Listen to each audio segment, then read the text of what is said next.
Good morning, good afternoon, good evening. कैसे आप सभी? होप सो कि आप सभी अच्छे होंगे।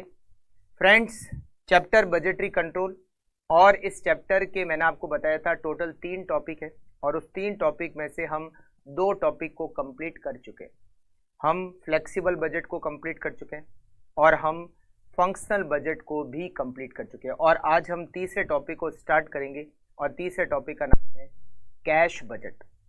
बजट का मतलब होता है एस्टीमेट करना।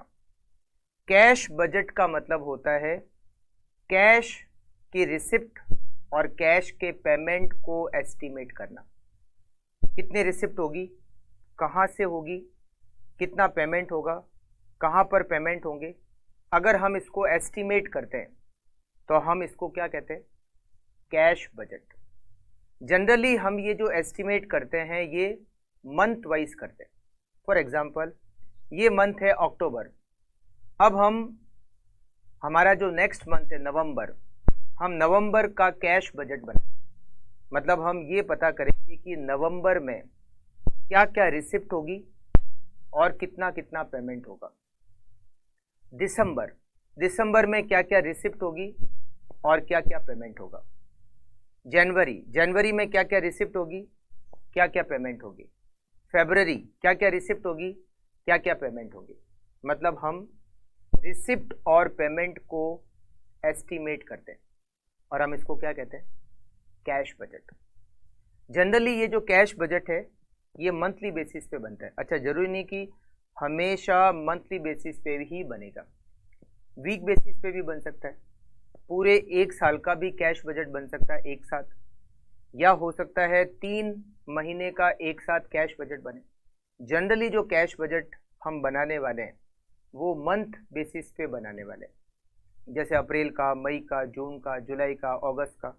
तो हम मंथली बेसिस पे कैश बजट को बनाने वाले हैं। ये पता करने वाले हैं कि हमें मंथ वाइज क्या क्या रिसिप्ट और कितनी रिसिप्ट होगी, और मंथ वाइज क्या क्या हम पेमेंट करेंगे और कितना पेमेंट करेंगे, और हर मंथ के एंड में कितना बैलेंस बचेगा। इन सब को अगर हम एस्टिमेट करते हैं तो हम इसको क्या कहते हैं? Cash budget. तो फ्रेंड्स, बहुत इजी है। हमें ये पता करना है मंथ वाइज हमारी रिसिप्ट और हमारे पेमेंट्स। ये कैश बजट कैसे बनता है, उसका फॉर्मेट क्या होता है, मैं आपको कैश बजट के फॉर्मेट के बारे में बताता हूँ। बहुत सिंपल है। जैसे हम बनाते हैं कैश अकाउंट। कैश अकाउंट का जो फॉर्मेट होता है वो अकाउंट वाला फॉर्मेट होता है। एक तरफ डेबिट और दूसरी तरफ क्रेडिट, मतलब एक तरफ रिसिप्ट और एक तरफ पेमेंट। जैसे हम कैश अकाउंट बनाते हैं। कैश अकाउंट कैसे बनता है? कैश अकाउंट आप लोगों ने खूब बनाया होगा, कैश अकाउंट। तो इधर हम क्या लिखते हैं? To balance brought down. फिर हम यहाँ पर सारी रिसिप्ट लिखते हैं। रिसिप्ट कहाँ कहाँ से होती है? रिसिप्ट सेल से हो सकती है, कैश सेल्स अगर करेंगे तो रिसिप्ट होगी। क्रेडिट सेल्स की है तो डेटर से रिसिप्ट होगी। अगर किसी एसेट को सेल किया है तो रिसिप्ट होगी। अगर हमने कोई लोन लिया है तो रिसिप्ट होगी। अगर हमने शेयर इशू किया है तो रिसिप्ट होगी। बहुत सारे तरीके हैं रिसिप्ट के। फिर हम इधर लिखते हैं सारे पेमेंट। क्रेडिटर को पेमेंट, एक्सपेंसेस का पेमेंट, कोई फिक्स्ड एसेट्स परचेज किए तो उसका पेमेंट, डिविडेंड का पेमेंट, इंटरेस्ट का पेमेंट, ये सारे पेमेंट। और इधर बच जाता है closing balance, by balance carry down. ये कैश अकाउंट है। अब कैश बजट कैसे बनता है? कैश बजट में भी हम यही कुछ करने वाले हैं, बस हम एस्टिमेट करने वाले हैं। कैश अकाउंट जो होता है वो टाइम पीरियड एंड होने के बाद बनता है, मगर ये जो कैश बजट है ये एस्टिमेटेड होता है। मतलब हम एस्टिमेटेड रिसिप्ट और एस्टिमेटेड पेमेंट को कैश बजट में लिखते हैं। जैसे मान लो हमें 3 महीने का कैश बजट बनाना है, अप्रैल का, मई का और जून का। तो फॉर्मेट कैसे होगा? Cash budget. अच्छा, कैश बजट का मतलब केवल कैश से नहीं है, बैंक भी इसमें इंक्लूडेड है। मतलब ये एक तरह से कैश एंड बैंक बजट है, मगर हाँ, लिखने में इसको कैश बजट ही लिखते हैं। तो कैश बजट कैसे बनेगा? अगर मुझे 3 महीने का अप्रैल, मई और जून का कैश बजट बनाना है मंथ वाइज, तो यहाँ मैं लिखूंगा अप्रैल, फिर मैं लिखूंगा मई, और फिर मैं लिखूंगा जून। ठीक है।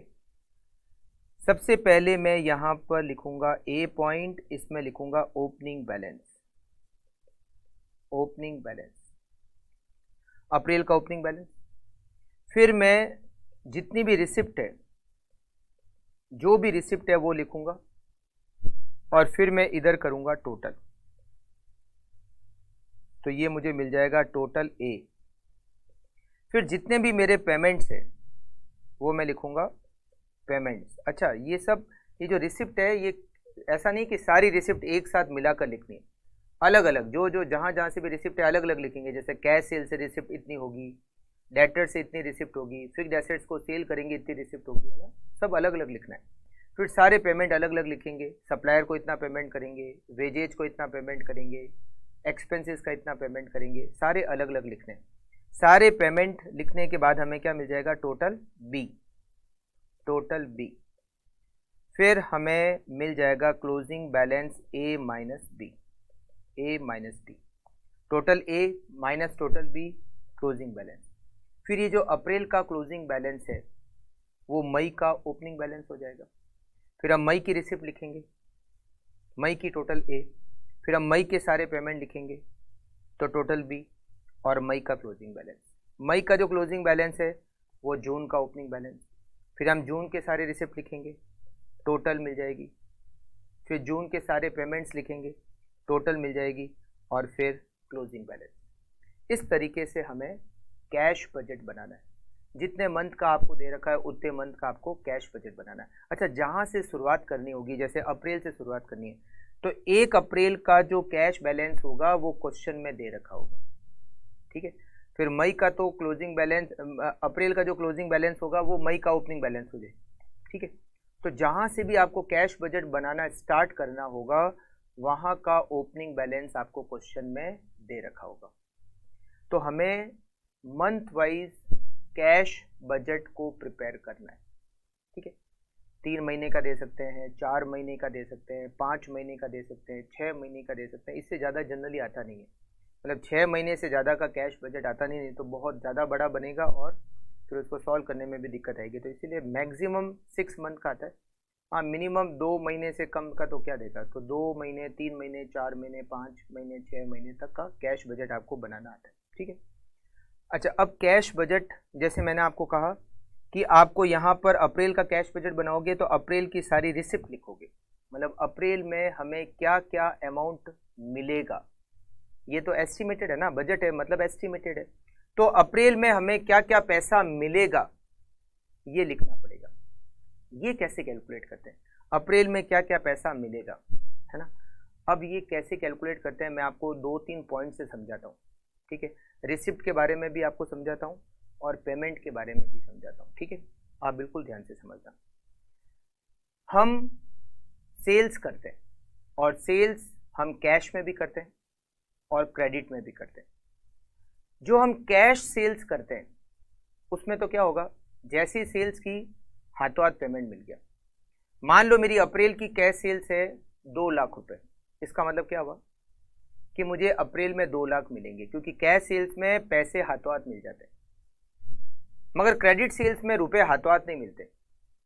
तो हम डेटर को जितना टाइम पीरियड देते हैं उसके बाद हमें रुपए मिलते हैं। मान लो हम डेटर को 1 महीने का टाइम पीरियड देते हैं, मतलब हम जिसको उधार देते हैं हम उसको 1 महीने का टाइम पीरियड देते हैं। इसका मतलब जब उधार बेचा डेटर उसके 1 महीने बाद हमें रुपए देगा। तो अप्रैल की क्रेडिट सेल्स मान लो 5 लाख है, अप्रैल की क्रेडिट सेल्स 5 लाख है, तो क्या ये 5 लाख रुपए अप्रैल में मिलेंगे? नहीं। अगर मैंने डेटर को 1 महीने का टाइम पीरियड दिया है, मतलब मेरा जो क्रेडिट पीरियड है वो 1 मंथ है, तो जो मैं अप्रैल में सेल्स करूंगा उसका पैसा, मतलब जो मैं अप्रैल में क्रेडिट सेल्स करूंगा वो अमाउंट मुझे अप्रैल में नहीं मिलेगा। वो कब मिलेगा? मई में मिलेगा। तो मुझे अप्रैल में क्या मिलेगा? मुझे अप्रैल में क्या मिलेगा? मैं डेटर को 1 महीने का टाइम देता हूं, इसका मतलब है कि जो मैंने क्रेडिट सेल्स मार्च में की, जो मैंने क्रेडिट सेल्स मार्च में की वो रुपए अप्रैल में आएंगे, ऐसे होगा। मान लो मैंने मार्च में क्रेडिट सेल्स की 4 लाख रुपए की, तो मुझे अप्रैल में 4 लाख मिलेंगे। अप्रैल में जो मैंने क्रेडिट सेल्स की है 5 लाख की, वो मुझे मई में मिलेंगे। तो मई में क्या मिलेगा, जो मैंने अप्रैल में क्रेडिट सेल्स की वो रुपए मुझे मई में मिलेंगे। जून में क्या मिलेगा, जो मैंने मई में क्रेडिट सेल्स की वो रुपए मुझे जून में मिलेंगे। तो मुझे यहाँ जो कैश बजट बनाना है, जैसे मुझे अप्रैल का कैश बजट बनाना है, तो अप्रैल की सेल्स का कब मिलेगा मुझे उससे मतलब नहीं। अप्रैल में क्या मिलेगा वो मुझे अप्रैल के कैश बजट में लिखना है। मई के कैश बजट में मुझे मई में क्या मिलेगा वो लिखना है। जून के कैश बजट में मुझे जून में क्या मिलेगा वो लिखना है। समझ गया? मतलब उस मंथ का कब मिलेगा हमें उससे मतलब नहीं, उस मंथ में क्या मिलेगा हमें वो यहां लिखना है। जैसे क्रेडिटर को 1 महीने का टाइम पीरियड देते हैं, तो जो मैंने मार्च में क्रेडिट सेल्स की है वो रुपए अप्रैल में आएंगे, अप्रैल के कैश बजट में आएंगे, क्योंकि वो रुपए ही अप्रैल में मिलने वाले हैं। जो मैंने अप्रैल में क्रेडिट सेल्स की है वो रुपए मई में आने वाले हैं। अच्छा, मान लो अगर मेरा क्रेडिट पीरियड, मतलब मैं जो डेटर को टाइम पीरियड देता हूं वो 1 महीने नहीं होकर 2 महीने हो, तो अब मुझे अप्रैल में क्या मिलेगा। अगर मेरा क्रेडिट पीरियड 2 महीने, मतलब मैं 2 महीने की उधार देता हूं, तो अब मुझे अप्रैल में क्या मिलेगा, मुझे अप्रैल में मिलेगा जो मैंने फरवरी में क्रेडिट सेल्स की थी। फरवरी में जो क्रेडिट सेल्स की उसका अमाउंट अप्रैल में आएगा। जो मैंने मार्च में क्रेडिट सेल्स की उसका अमाउंट मुझे मई में मिलेगा। जो मैंने अप्रैल में क्रेडिट सेल्स की उसका अमाउंट मुझे जून में मिलेगा। करेक्ट ना? करेक्ट। तो इस तरह से आपको ये देखना है कि जिस मंथ का मुझे कैश बजट बनाना है उस मंथ में क्या मिलेगा। इस मंथ का कौन से मंथ में मिलेगा इससे मतलब नहीं, मतलब अप्रैल का कब मिलेगा मुझे उससे मतलब नहीं। मुझे अप्रैल के कैश बजट में ये लिखना है कि अप्रैल में क्या मिलेगा। सेम इसी तरह से पेमेंट, अप्रैल में क्या पे करना है मुझे वो लिखना है। जैसे मान लो क्रेडिटर को मैं 2 महीने बाद पेमेंट करता हूँ, मतलब मैं जब उधार खरीदता हूँ तो क्रेडिटर को मैं 2 महीने बाद पेमेंट करता हूँ। इसका क्या मतलब हुआ, अप्रैल में मैं क्या पेमेंट करूँगा, अप्रैल में मैं पेमेंट करूँगा जो मैंने फरवरी में क्रेडिट परचेज की थी। फरवरी में जो मैंने उधार खरीदा उसका पेमेंट मैं अप्रैल में करूँगा, क्योंकि मैं 2 महीने बाद पेमेंट करता हूँ। जो मैंने मार्च में क्रेडिट परचेज की उसका पेमेंट मैं मई में करूँगा। जो मैंने अप्रैल में क्रेडिट परचेज की उसका पेमेंट मैं जून में करूँगा। समझ गया? तो जून में हम पेमेंट में क्या लिखेंगे, अप्रैल की क्रेडिट परचेज।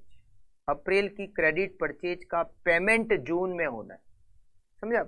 तो मुझे ये देखना है कि जिस मंथ का मुझे कैश बजट बनाना है उस मंथ में क्या आने वाला है और उस मंथ में क्या हम देने वाले हैं, वो उस मंथ के कैश बजट में लिखना है। अप्रैल का कैश बजट मतलब अप्रैल में क्या मिलेगा और अप्रैल में क्या पे करना है। मई का कैश बजट का मतलब मई में क्या मिलेगा और मई में क्या पे करना है। जून का कैश बजट का मतलब जून में क्या मिलेगा और जून में क्या पे करना है। समझ गया? इस तरह से कैश बजट बनाना है। करेक्ट? तो थोड़ा सा आपको क्वेश्चन को इसमें समझना पड़ेगा और समझ के करना पड़ेगा, क्योंकि यहाँ कैश बजट में कोई फॉर्मूला नहीं है। फॉर्मूला तो कुछ है ही नहीं। आपको थोड़ा दिमाग से समझना पड़ेगा कि अब कहाँ पर कहाँ कितना पैसा मिलने वाला है। जिस मंथ का आप कैश बजट बनाने वाले हो उस मंथ में क्या मिलने वाला है और क्या देने वाले हैं, ये आपको थोड़ा सोच समझ के लिखना पड़ेगा। फॉर्मूला कुछ नहीं है। ठीक है, चलिए हम सीधे क्वेश्चन पे चलते हैं, क्योंकि और अब इसमें कोई ऐसा पॉइंट नहीं है। क्वेश्चन करेंगे उससे थोड़ी प्रैक्टिस हो जाएगी। ठीक है, बहुत सारे क्वेश्चंस करेंगे तो बहुत सारी प्रैक्टिस हो जाएगी। क्वेश्चन नंबर 19, कुछ क्वेश्चन हम इस क्लास में करेंगे और कुछ क्वेश्चन हम नेक्स्ट क्लास में करेंगे, जिससे कि ये चैप्टर पूरा दी एंड हो जाएगा। ठीक है, चलिए अच्छा सा इजी से क्वेश्चन से स्टार्ट करते हैं। क्वेश्चन नंबर 19 बिल्कुल आप ध्यान से समझना, क्योंकि इसमें कोई फॉर्मूला नहीं है, थोड़ा सोच कर आपको उसको सॉल्व करना है, ठीक है, सोचना पड़ेगा बिल्कुल। ABC company wishes to arrange overdraft facilities with its banker. अच्छा, ये जो कैश बजट है ये केवल कैश का बजट नहीं है, बैंक का भी साथ में शामिल है।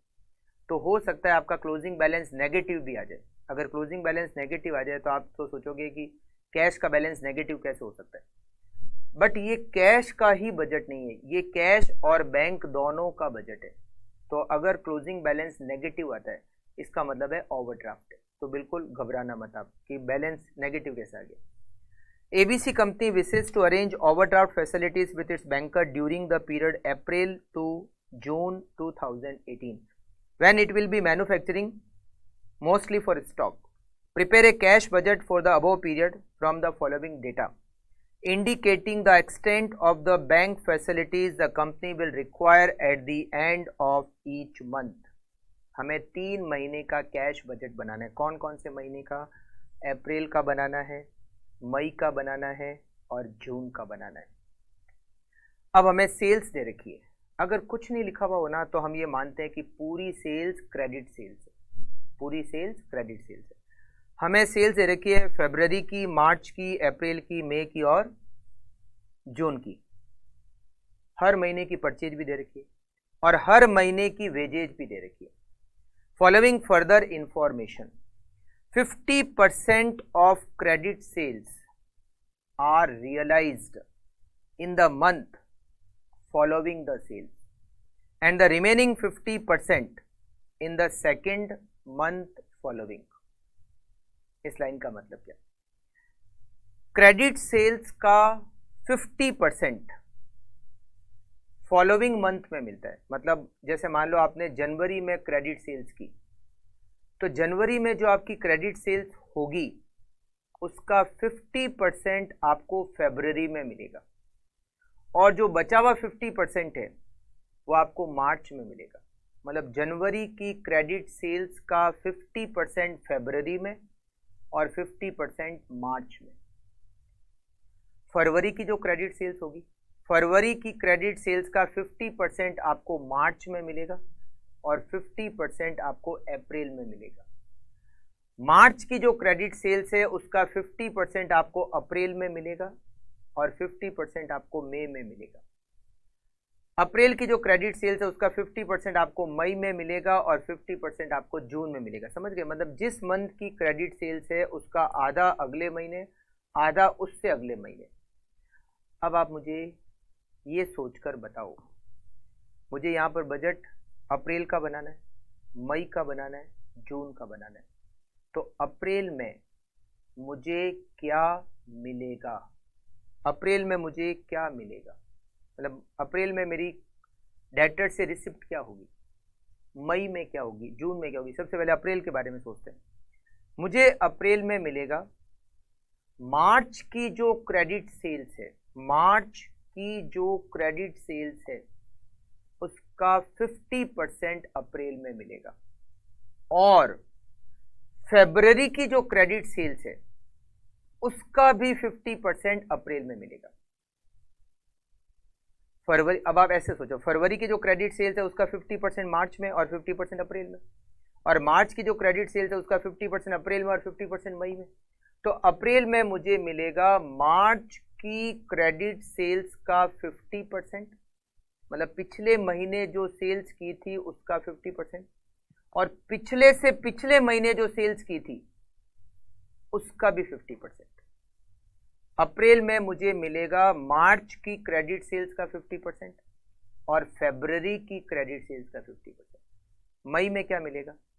मई में मुझे मिलेगा अप्रैल की क्रेडिट सेल्स का 50% और मार्च की क्रेडिट सेल्स का 50%। पिछले महीना अप्रैल उसका 50% और उससे पिछला महीना मार्च उसकी क्रेडिट सेल्स का 50%। जून में क्या मिलेगा? मई की क्रेडिट सेल्स का 50% और अप्रैल की क्रेडिट सेल्स का 50%। मतलब मुझे पिछले महीने की क्रेडिट सेल्स का 50% मिलेगा और पिछले से पिछले महीने की क्रेडिट सेल्स का भी 50% मिलेगा। क्लियर है? ठीक है। Creditor are paid in the month following the month of purchase.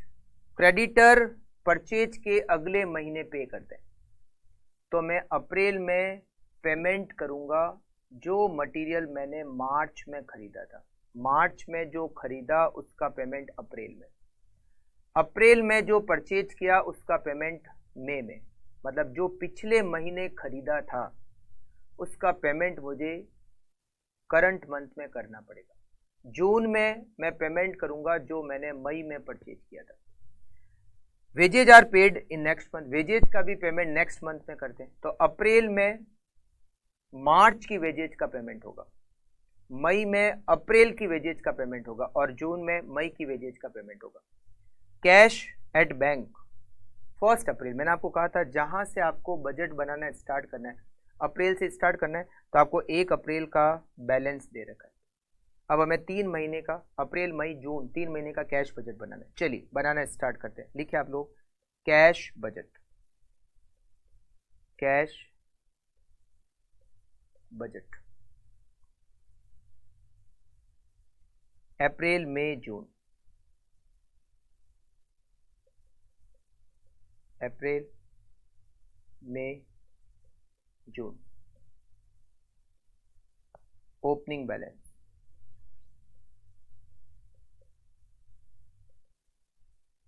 Opening balance 1 अप्रैल का ओपनिंग बैलेंस 25,000, 25,000।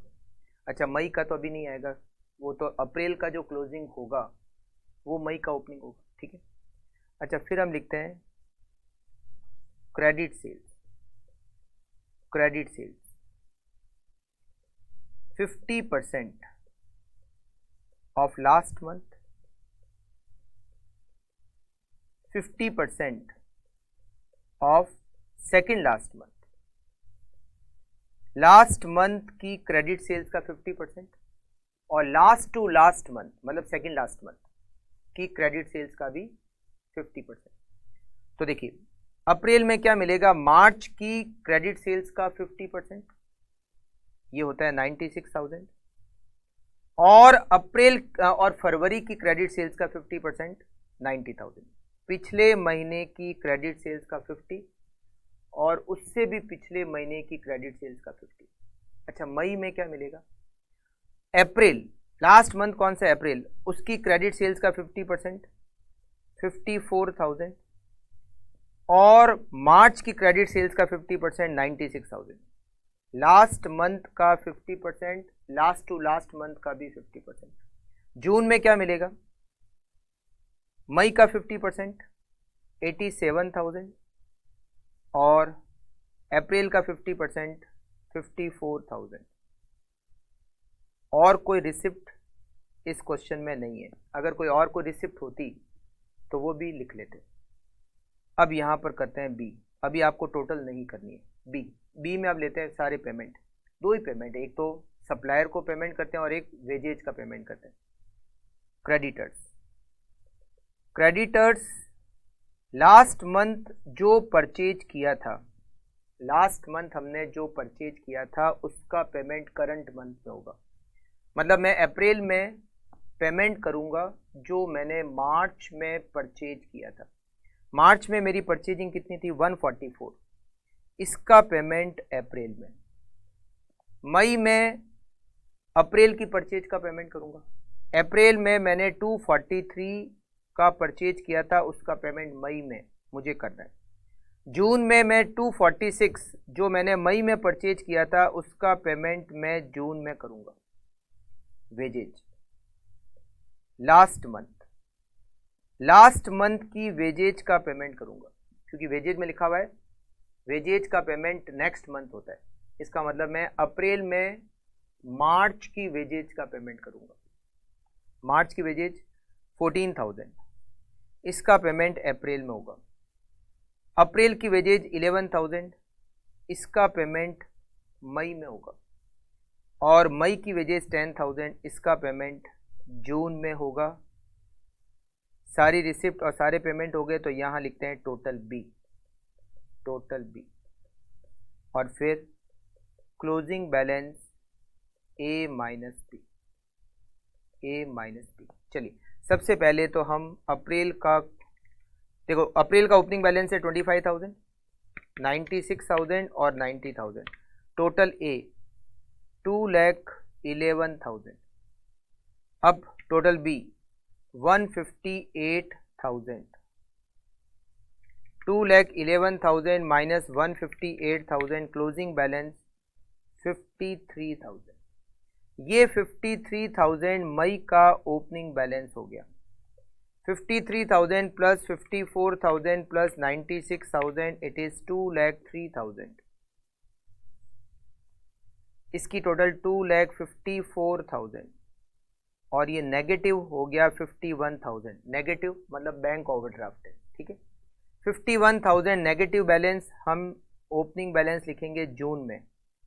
51,000 नेगेटिव है, 87,000, 54,000 और नेगेटिव 51,000, ये हो गए 90,000। इसकी टोटल 256 और ये हो गया नेगेटिव 1,66,000 और ये बन गया हमारा कैश बजट। बताओ कितना इजी है, बहुत इजी है, कोई फॉर्मूला नहीं है, बस थोड़ा सा आपको दिमाग लगाना है और क्वेश्चन को सॉल्व करना है। ये हमारा बन गया 3 महीने का कैश बजट, अप्रैल, मई और जून।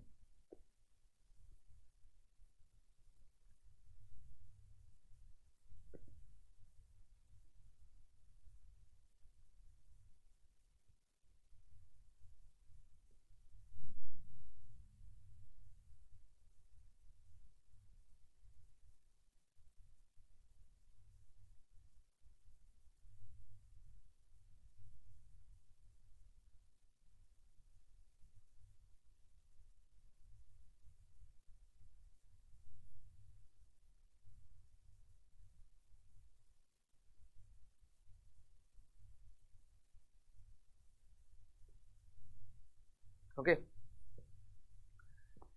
चलिए देखते हैं। ये तो बहुत इजी क्वेश्चन था। एक रिसिप्ट थी सेल्स और 2 पेमेंट थे, एक क्रेडिटर को और एक वेजेज का। अब अगले क्वेश्चन थोड़ा सा इससे भारी है, आप कहोगे थोड़ा नहीं कुछ ज़्यादा भारी है, ठीक है। चलिए क्वेश्चन नंबर देखते हैं 20। Question number 20। ABC Company Limited has given the following particulars. You are required to prepare a cash budget for the 3 month ending 31st December 2018. हमें 3 महीने का कैश बजट बनाना है एंडिंग 31 दिसंबर। इसका मतलब है अक्टूबर, नवंबर और दिसंबर। 3 मंथ एंड कहाँ होते हैं? दिसंबर में एंड हो रहे हैं, तो अक्टूबर से स्टार्ट, अक्टूबर, नवंबर, दिसंबर, 3 महीने का कैश बजट बनाना है। अब जैसे लास्ट क्वेश्चन था उसमें सेल्स दे रखी है, मटेरियल की कॉस्ट दे रखी है, वेजेज की कॉस्ट दे रखी है और एक अलग से और दिया हुआ है overhead. Following further information are given below.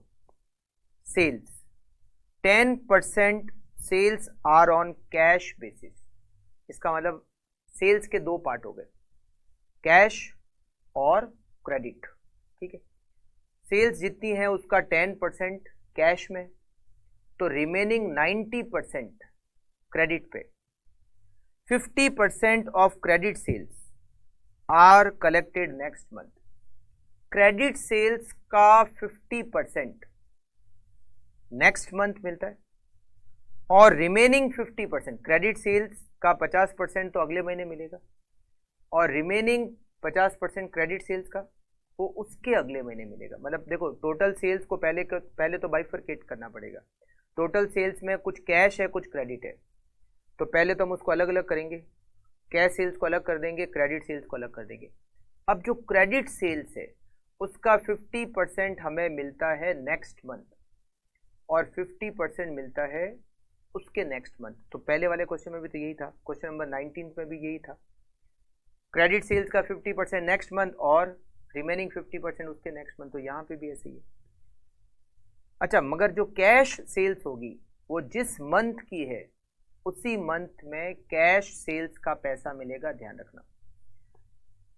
Credit period, material 2 month का क्रेडिट पीरियड है, मटेरियल 2 मंथ, वेजेज 1/5 मंथ और ओवरहेड हाफ मंथ।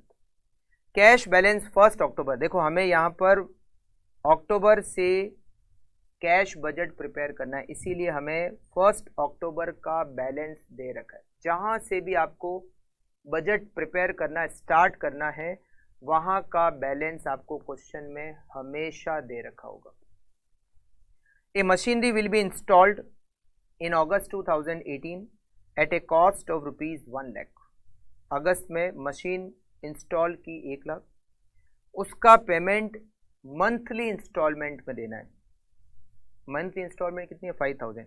और ये इंस्टॉलमेंट कब से स्टार्ट होगी? अक्टूबर से। मतलब अक्टूबर में 5000 देने, नवंबर में 5000 देने, दिसंबर में 5000 देने।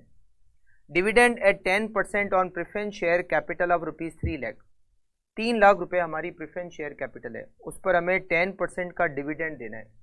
3 लाख का 10%, 30,000 हमें प्रेफरेंस डिविडेंड देना है 1 दिसंबर को। हमें डेट से मतलब नहीं, मंथ से मतलब है। कौन से मंथ में? दिसंबर में। दिसंबर में हमें 30,000 रुपये देने प्रेफरेंस डिविडेंड के। Advance to be received for sale of vehicle ₹20,000 in December. दिसंबर में हमें मिलेंगे 20,000 रुपये मिलेंगे advance for sale of vehicle. Income tax advance payment करना है दिसंबर में 5,000। हमें कैश बजट बनाना है। कैश बजट बनाए उससे पहले हम एक वर्किंग नोट बनाएंगे। हम सेल्स को कैश सेल्स और क्रेडिट सेल्स में अलग अलग करेंगे, ठीक है। Working note number 1, month cash sales. Cash sales total sales का 10% है और remaining credit sales. Credit sales total sales का 90%। हमें यहाँ क्वेश्चन में जो सेल्स की डिटेल दे रखी है वो अगस्त से दिसंबर तक की दे रखी है। अगस्त बजट तो हमें अक्टूबर नवंबर दिसंबर का ही बनाना है। अगस्त, सितंबर, अक्टूबर, नवंबर और दिसंबर। अगस्त की सेल्स है 20,000, इसका 10% 2,000 कैश और 90% 18,000 क्रेडिट। सितंबर की सेल्स है 21,000, इसका 10% 2,100 कैश और 90% 18,900 क्रेडिट। अक्टूबर की सेल्स है 23,000, 10% 2,300 कैश और 20,700 क्रेडिट। नवंबर की सेल्स है 25,000, 10% 2,500 कैश और 22,500 क्रेडिट। दिसंबर की सेल्स है 30,000, 10% 3,000 कैश और 27,000 क्रेडिट। अब बनाते हैं कैश बजट। कैश बजट, और हमें कैश बजट 3 महीने का बनाना है, अक्टूबर, नवंबर और दिसंबर। अक्टूबर, नवंबर, दिसंबर। अच्छा क्वेश्चन है, ध्यान से आप समझना। इस क्वेश्चन से आपके बहुत सारे पॉइंट क्लियर हो जाएंगे।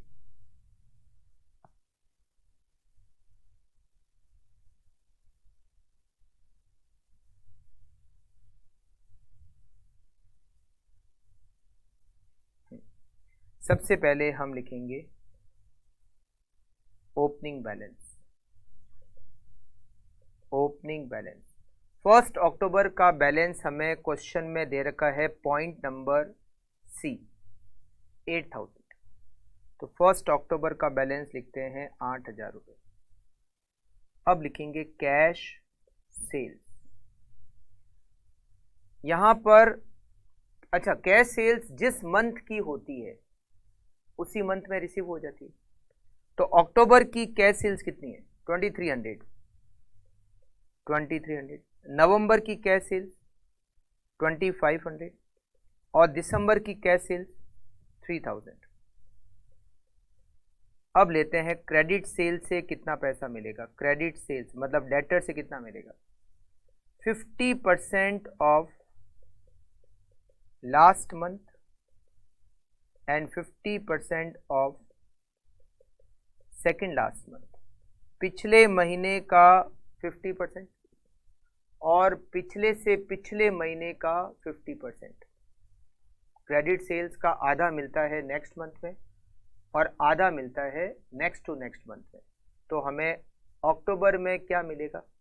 सितंबर की क्रेडिट सेल्स का 50%, क्रेडिट सेल्स का, टोटल सेल्स का नहीं, क्योंकि टोटल सेल्स में कैश सेल्स भी है, वो हमने अलग कर दी।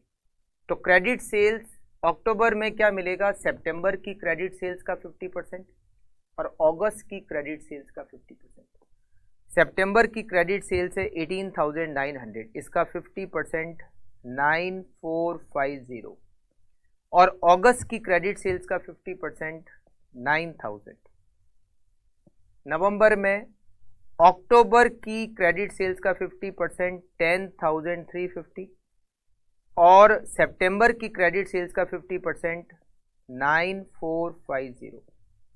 दिसंबर में नवंबर की क्रेडिट सेल्स का 50% 11,250 और अक्टूबर की क्रेडिट सेल्स का 50% 10,350। ये क्रेडिट सेल्स की रिसिप्ट हो गई, कैश सेल्स की रिसिप्ट हो गई और ओपनिंग बैलेंस भी आ गया। क्या इसके अलावा और कोई रिसिप्ट है? एक रिसिप्ट है। पॉइंट नंबर आप एफ देखो, ये तो देखो सेल्स वाला पॉइंट हो गया। Point number F, point number F में दे रखा है advance to be received for sale of vehicle ₹20,000 in December. दिसंबर में हमें व्हीकल को बेचने से एडवांस मिलेगा 20,000 रुपये। मिलेगा कहीं से भी, देखो कैश का रेवेन्यू, कैपिटल, इनसे कोई लेना देना नहीं है। कैश अकाउंट में हम सारी चीज़ें लिखते हैं, जितना भी पैसा आ रहा है, जितना भी पैसा जा रहा है, सब कैश में लिखते हैं। तो एडवांस मिलेगा दिसंबर में, मिलेगा कितने? 20,000। तो रिसिप्ट में लिखना पड़ेगा advance for sale of vehicle, और ये दिसंबर में हम लिखेंगे 20,000 और फिर यहाँ आएगी टोटल ए। अभी आपको टोटल ए करनी नहीं है, टोटल ए अब हम लिखते हैं सारे पेमेंट। सबसे पहले क्रेडिटर्स। क्रेडिटर्स का टाइम पीरियड दे रखा है। क्या टाइम पीरियड दे रखा है? क्रेडिट पीरियड मटेरियल 2 मंथ, 2 महीने का टाइम है। इसका मतलब है अक्टूबर में पेमेंट करूंगा जो मटेरियल मैंने अगस्त में परचेज किया था, अगस्त में जो खरीदा था उसका पेमेंट अक्टूबर में, अगस्त के बाद सितंबर, सितंबर के बाद अक्टूबर। तो जो मैंने अगस्त में खरीदा था उसका पेमेंट मैं अक्टूबर में करूंगा, जो सितंबर में खरीदा था उसका पेमेंट नवंबर में करूंगा, जो अक्टूबर में खरीदा था उसका पेमेंट मैं दिसंबर में करूंगा, है ना।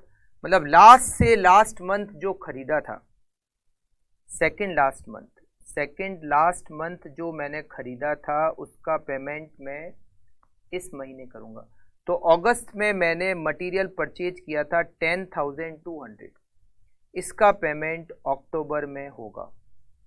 सितंबर में मैंने मटेरियल परचेज किया था 10,000, इसका पेमेंट नवंबर में होगा। और अक्टूबर में परचेज किया था 9,800, इसका पेमेंट मैं दिसंबर में करूंगा। अब नेक्स्ट आते हैं वेजेज। वेजेज का पॉइंट बहुत अच्छा है। वेजेज में लिखा हुआ है 1/5 मंथ। क्या लिखा हुआ है? 1/5 मंथ। 1/5 मंथ, इसको कैसे सॉल्व करते हैं? बहुत इजी है, बहुत इजी। 1/5 मंथ, तो आपको क्या करना है, अगर ऐसा कभी दे रखा हो, मतलब जैसे एक तो होता है 1 महीना 2 महीना, वो तो चलो आराम से सॉल्व हो जाएंगे। ये है 1/5 मंथ, तो आपको इसको ऐसा करना है 1/5 जो दे रखा है 1/5 ऑफ लास्ट मंथ, और पीछे कितना बचा? 4/5 ऑफ सेम मंथ। 1/5 मंथ दे रखा है, तो 1/5 पिछले महीने का जो इस महीने देंगे, और 4/5 इसी महीने का इस महीने देंगे। अगर मान लो यहाँ 1/5 की जगह 1/3 होता, 1/5 की जगह मान लो 1/3 होता, तो क्या करते हैं? 1/3, तो 1/3 ऑफ लास्ट मंथ, पिछले महीने का 1/3 इस महीने पे करते, एंड 2/3 ऑफ सेम मंथ, उसी महीने का। जैसे मान लो अक्टूबर, अक्टूबर में क्या पे करेंगे, सितंबर का 1/3, सितंबर का 1/3 और अक्टूबर का ही 2/3। अक्टूबर में पे करेंगे सितंबर का 1/3 और अक्टूबर का ही 2/3। मान लो यहां पर 1/3 की जगह यहां पर होता 2/5 होता, तो हम क्या करते, 2/5 ऑफ लास्ट मंथ, पिछले महीने का 2/5 एंड 3/5 ऑफ सेम मंथ। समझ गए आप? 2/5 अगर होता तो 2/5 पिछले महीने का और 3/5 मतलब एक में से 2/5, 2 डिवाइडेड बाय 5 माइनस करेंगे तो 3/5 बचेगा। तो 2/5 पिछले महीने का और 3/5 सेम मंथ का, ऐसे करना है। मान लो यहां पर 1/10 होता, 1/10, तो 1/10 last month, 1/10 last month and 9/10 same month. समझ गए? अगर ऐसा कभी दे रखा हो तो इस तरह से करना है। तो यहां पर दे रखा है वेजेज 1/5 मंथ, तो पिछले महीने का 1/5 और सेम मंथ का 4/5, मतलब अक्टूबर में सितंबर का 1/5 और अक्टूबर का ही 4/5। सितंबर का 1/5, वेजेज सितंबर की कितनी है 3800, इसका 1/5 कितना होता है, डिवाइडेड बाय 5, 760, 760 पिछले महीने का और सेम मंथ का 4/5, सेम मंथ मतलब अक्टूबर, अक्टूबर का है तो सेम मंथ अक्टूबर ही हुआ। 4000 का 4/5 होता है 3200, 4000 का 4/5 होता है 3200। अब देखते हैं नवंबर, नवंबर में अक्टूबर का 1/5, नवंबर के लिए अक्टूबर क्या हो गया, लास्ट मंथ हो गया, तो अक्टूबर का 1/5 800 और नवंबर का ही 4/5, 4200 मल्टीप्लाई बाय 4 डिवाइडेड बाय 5, 3360, 3360। फिर दिसंबर में नवंबर का 1/5, 4200 का 1/5 840 और दिसंबर का ही 4/5, दिसंबर 4500, इसका 4/5 3600, 3600। ये वेजेज हो गया। वेजेज के बाद में लेते हैं ओवरहेड। ओवरहेड में टाइम पीरियड दे रखा है हाफ मंथ, हाफ मंथ कैसे करेंगे, हाफ पिछले महीने का और हाफ सेम मंथ का। तो अक्टूबर में सितंबर का हाफ, यहां लिखेंगे overhead, half of last month and half of same month, last month का हाफ और सेम मंथ का हाफ। सबसे पहले तो अक्टूबर, अक्टूबर में सितंबर का हाफ और अक्टूबर का हाफ 1050 एंड 1150। नवंबर में अक्टूबर का हाफ और नवंबर का हाफ 1150 एंड 1200 और दिसंबर में नवंबर का हाफ और दिसंबर का हाफ 1200 एंड 1250। ठीक है, तो देखो ये हमारा पॉइंट नंबर बी भी हो गया। इधर देखो ये यहाँ पर सेल्स हो गया, मटेरियल हो गया, वेजेज हो गया, ओवरहेड हो गया। चलिए A point, B point, C point. एक मशीन खरीद रहे हैं उस 1 लाख में, मगर पूरा पेमेंट एक साथ नहीं दे रहे, इंस्टॉलमेंट देनी है हर महीने 5000 और ये इंस्टॉलमेंट स्टार्ट हो रही है अक्टूबर से। Installment of machine, installment of machine अक्टूबर से स्टार्ट होगी 5000 रुपये। अक्टूबर में 5000, नवंबर में 5000, दिसंबर में 5000। और पेमेंट है, बिल्कुल है। नेक्स्ट पॉइंट हमें दे रखा है कि प्रेफरेंस डिविडेंड देना है। प्रेफरेंस कैपिटल 3 लाख, उस पर 10% डिविडेंड ये देना है 30,000 रुपये का डिविडेंड दिसंबर में। 3 लाख के प्रेफरेंस कैपिटल, उसका 10% डिविडेंड 30,000 दिसंबर में देना है, दे दिया। एफ पॉइंट एडवांस, वो रिसिप्ट में आ गया। जी पॉइंट में इनकम टैक्स एडवांस टैक्स देना है, कौन से महीने में, दिसंबर में देना है। कितने रुपए, 5,000 रुपये।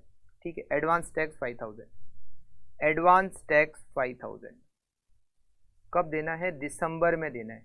ये सिंगल सिंगल पेमेंट है, जिस मंथ में दे रखा हो उस मंथ में लिख लो। और ये हो गया आपका टोटल बी, टोटल बी, और फिर closing balance A minus B, ये बन गया हमारा कैश बजट। चलिए अब हम अक्टूबर की टोटल ए करते हैं। 8,000, 2,300, 9,450 and 9,000, 28,750। Total B 10,200, 760, 3,200, 1050, 1150 and 5,000, 21,360। Closing balance 7,390। ये 7,390 नवंबर का ओपनिंग बैलेंस। 7,390, 2,500, 1,0350 एंड 9,450, 2,9690। 10,000, 800, 3,360, 1,150, 1,200, 5,000, 2,1,510। ए में से माइनस करेंगे 8,180। 8,180 दिसंबर का ओपनिंग बैलेंस हो गया। 8,180, 3,000, 11,250, 1,0350 एंड 20,000, 52,780। Total B 9,800, 840, 3,600, 1,200, 1,250, 5,000, 30,000, 5,000, 5,690। यहाँ नेगेटिव हो गया, ये बैलेंस नेगेटिव आ गया दिसंबर में 3,910 नेगेटिव बैलेंस, और ये बन गया हमारा कैश बजट। आप कंप्लीट कर लीजिए।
ये जो प्रेफरेंस डिविडेंड है, एडवांस टैक्स है, ये सिंगल सिंगल पेमेंट है, तो जिस मंथ में है उस मंथ में हमें लिखना होता है।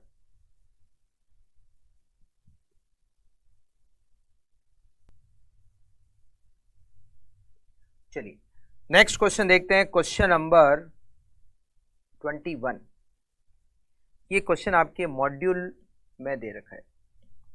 Prepare a cash budget for the 3 month ending 30th June 2022 from the following information given below. फरवरी से जून तक की हमें सेल्स, मटेरियल, वेजेज, ओवरहेड, जैसा लास्ट क्वेश्चन में था कुछ वैसे ही दिया हुआ है। Following further information are given below. 10% sales are on cash basis, last question में भी यही था, सेल्स का 10% कैश और remaining 90% credit. 50% of credit sales are collected next month and the balance in the following month. Credit sales का 50% next month और 50% next to next month, तो ये भी सेम पॉइंट लास्ट क्वेश्चन में था। मटेरियल में 2 month, वेजेज 1/4 में क्या करोगे, 1/4 लास्ट मंथ का और 3/4 सेम मंथ का। हाफ में क्या करोगे, हाफ लास्ट मंथ का, हाफ सेम मंथ का। कैश बैलेंस 6000, 1 अप्रैल से बजट बनाना स्टार्ट करना है, 3 महीने का बजट बनाना है, अप्रैल मई और जून। एक मशीनरी परचेज की 96,000 की, उसकी मंथ इंस्टॉलमेंट 2000 अप्रैल से देनी है। ये तो सेम क्वेश्चन जो अभी हमने लास्ट किया था, केवल फिगर चेंज किए हैं, बाकी सेम टू सेम है। डिविडेंड 2 लाख रुपए की कैपिटल है, उस पर 5%, 2 लाख का 5% 10,000 रुपये, 10,000 का डिविडेंड देना है 1 जून को। एडवांस मिलेगा व्हीकल का 9,000 रुपये, कब मिलेगा, जून में लिखना है, रिसिप्ट में लिखना है। Dividend from investment amounting to ₹1000 are expected to be received in June. ये एक और रिसिप्ट है, रिसिप्ट 2 है, मतलब ये F पॉइंट भी रिसिप्ट है और G पॉइंट भी रिसिप्ट है। G पॉइंट भी रिसिप्ट है, इसमें भी इन्वेस्टमेंट से डिविडेंड मिलेगा 1,000 रुपये, कब मिलेगा, जून में मिलेगा। तो ये तो सेम क्वेश्चन है, बिल्कुल आप इसको होमवर्क में कर सकते हो। अप्रैल से आपको कैश बजट बनाना स्टार्ट करना है और C पॉइंट में आपको अप्रैल का ओपनिंग बैलेंस दे रखा है 6000। सेम क्वेश्चन, वही वर्किंग नोट बनाना है आपको, सेल्स को बाइफरकेट करना है कैश और क्रेडिट में, और उसके बाद में बजट है ना, कैश बजट। 21 के बाद आप देखिए 22, जून 2018 के एग्जाम में ये क्वेश्चन आ चुका है। Summarize below are the revenue and expenditure figure of AB limited for the month of March to August. इसमें हमें बजट देखो सबसे लास्ट में लिखा है, prepare cash budget for 3 month from 1 June, मतलब जून, जुलाई और अगस्त, 3 महीने का कैश बजट बनाना है। जून, जुलाई, अगस्त, 3 महीने का कैश बजट। हमें डिटेल में सेल्स दे रखी है, परचेज दे रखी है, वेजेस दे रखी है और एक्सपेंसेस दिए हुए। 10% purchase and sales are on cash basis. Purchase का 10% कैश में, रिमेनिंग 90% क्रेडिट, और सेल्स का भी 10% कैश, 90% क्रेडिट। तो यहाँ पर हमें वर्किंग नोट जो बनाना है उसमें सेल्स को भी अलग अलग करना है, कैश और क्रेडिट, और परचेज को भी अलग अलग करना है, कैश और क्रेडिट। एडवांस टैक्स अगस्त में पे करना है 50,000। प्लांट परचेज किया, जून में पेमेंट करना है 1 लाख रुपए, ये सिंगल पेमेंट है। टाइम लैग, सेल्स में 2 महीने, परचेज क्रेडिट परचेज में 1 महीना, wages half month, expenses half month, 3 महीने का कैश बजट बनाना है। सबसे पहले बनाते हैं वर्किंग नोट नंबर 1,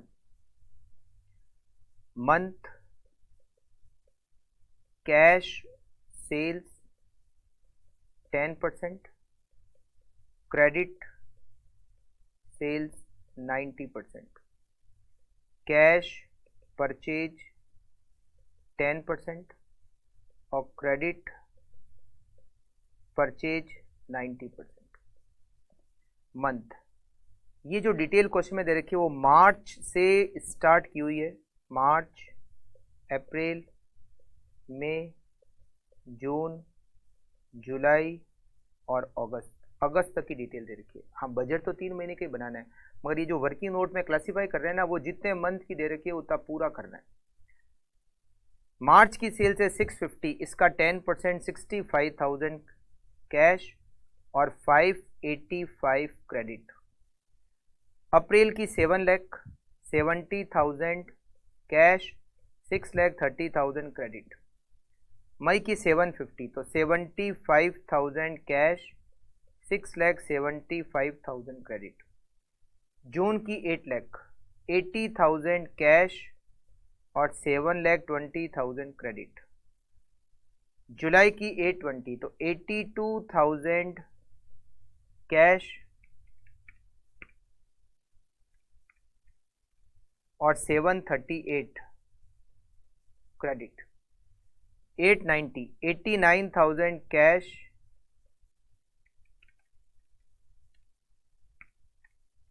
और 8,01,000 क्रेडिट। अब सेम इसी तरह परचेज, 4 लाख का 10%, 40,000 कैश और 3,60,000 credit. 480, 48,000 cash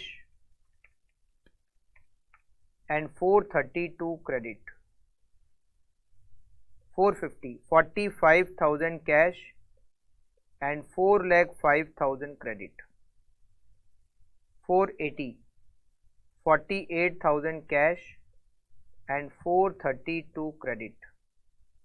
4 lakh, 40,000 cash and 3,60,000 credit and 5 lakh, 50,000 cash, 4,50,000 credit, 10% और 90%. ठीक है.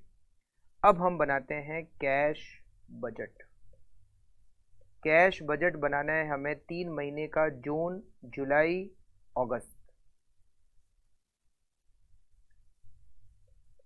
जून, जुलाई, अगस्त, 3 महीने का हमें कैश बजट बनाना है.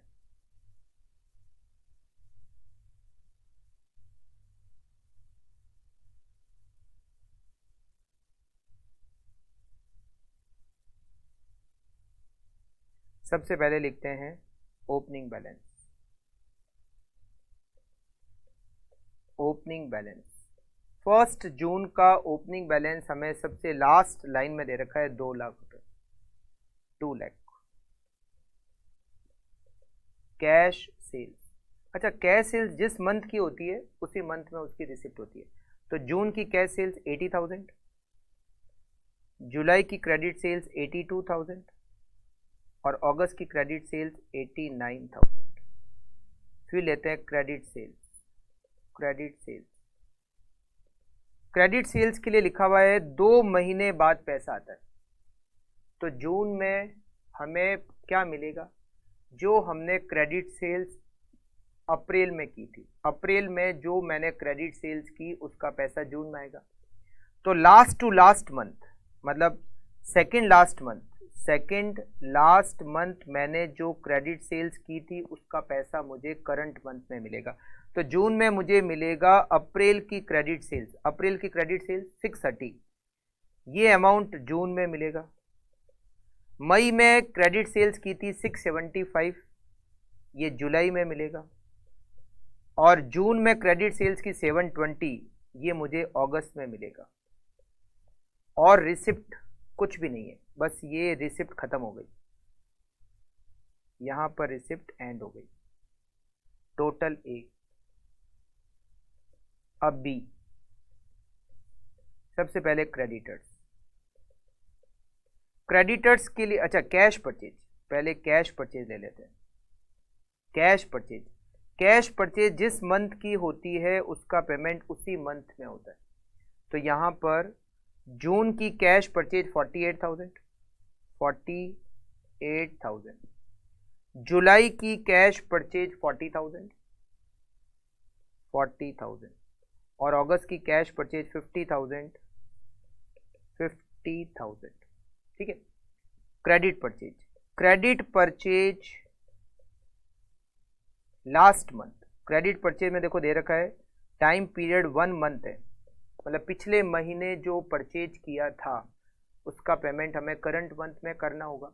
तो जून में हम पेमेंट करेंगे जो मटेरियल हमने मई में खरीदा था. मई में हमने खरीदा था 4,05,000 का मटेरियल, ये पेमेंट जून में करेंगे.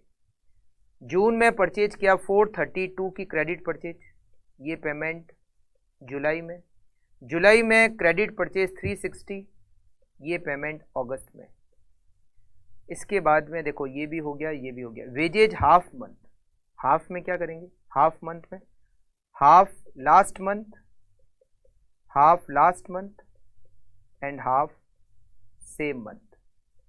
लास्ट मंथ का हाफ और सेम मंथ का हाफ. ठीक है. तो लास्ट मंथ का हाफ वेजेज, मई का हाफ 75 और जून का हाफ 90.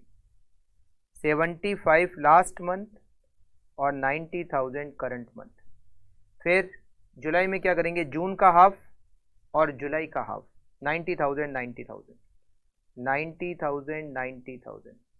और अगस्त में क्या करेंगे? जुलाई का हाफ और अगस्त का हाफ 90,000 और 1 लाख. 90,000 और 1 लाख. फिर एक्सपेंसेस. एक्सपेंसेस का टाइम पीरियड दे रखा है, वो भी हाफ मंथ है. हाफ मंथ, तो half last month, half same month. Half last month and half same month. तो जून में क्या करेंगे, मई का हाफ, जून का हाफ, 30,000 30,000 30,000 लास्ट मंथ का, 30,000 सेम मंथ का। जुलाई में क्या करेंगे, जून का हाफ, जुलाई का हाफ, 30,000 और 40,000, 30,000 और 40,000। अच्छा, अगस्त में क्या करेंगे, जुलाई का हाफ, अगस्त का हाफ, 40,000 40,000, 40,000 40,000।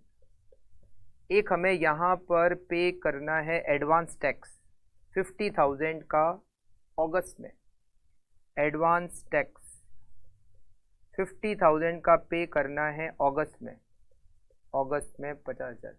एक हमने एसेट परचेज की, प्लांट परचेज किया, उसका पेमेंट जून में देना है 1 लाख, प्लांट, इसका पेमेंट जून में देना है 1 लाख। ये हमारा बन गया कैश बजट। अब कर देते हैं टोटल बी और फिर closing balance A minus B.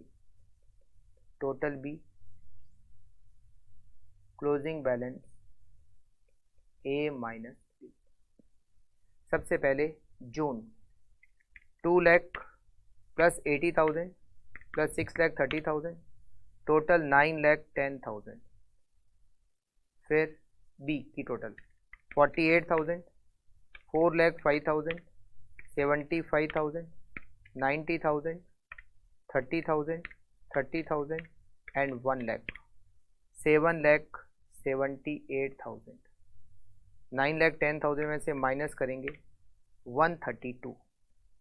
ये 132 जुलाई का ओपनिंग बैलेंस होगा। 132, 82 एंड 675, 8 लाख 89,000। देन 40,000, 432, 90,000, 90,000, 30,000, 40,000, 7 लाख 22,000। इसको 8 लाख 89,000 में से माइनस करेंगे तो 167 क्लोजिंग बैलेंस। ये 167 क्लोजिंग बैलेंस अगस्त का ओपनिंग बैलेंस होगा। इसकी टोटल होगी 976। फिर यहाँ की टोटल करते हैं 50,000, 3,60,000, 90,000, 1 लाख, 40,000, 40,000, 50,000, 7 लाख 30,000। तो 976 में से माइनस करेंगे 7 लाख 30,000, 246।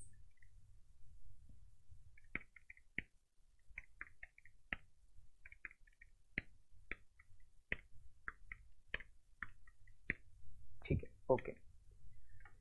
ये बन गया हमारा कैश बजट। यहाँ पर नया पॉइंट क्या था कि सेल्स का 10% कैश में था और परचेज का भी 10% कैश में था। तो हमने जिस तरह से सेल्स को बाइफरकेट करते हैं कैश और क्रेडिट, परचेज को भी हमने बाइफरकेट कर दिया कैश और क्रेडिट। कैश सेल्स और कैश परचेज जिस मंथ की होती है उसका एडजस्टमेंट उसी मंथ में हो जाता है। मतलब कैश सेल्स का पैसा उसी मंथ में मिलता है जिस मंथ की है, और क्रेडिट और कैश परचेज का पेमेंट उसी मंथ में होता है जिस मंथ की वो कैश परचेज होती है। हाँ, क्रेडिट का टाइम पीरियड के हिसाब से रिसिप्ट और पेमेंट में लिखना होता है। करेक्ट। तो कोई फॉर्मूला नहीं है, बस थोड़ा सा आपको क्वेश्चन की लैंग्वेज को थोड़ा समझना है और फिर क्वेश्चन को सॉल्व करना है। It is cash budget. कुछ क्वेश्चंस और हैं, तो आज की क्लास को तो हम यहीं पर एंड करेंगे और जो रिमेनिंग क्वेश्चंस होंगे वो हम सॉल्व करेंगे नेक्स्ट क्लास में। तो 4 क्वेश्चन हम कैश बजट के सॉल्व कर चुके हैं। कुछ और क्वेश्चन है जो हम नेक्स्ट क्लास में कंप्लीट करेंगे। ठीक है, तो मिलते हैं नेक्स्ट क्लास में। Okay, thank you, take care.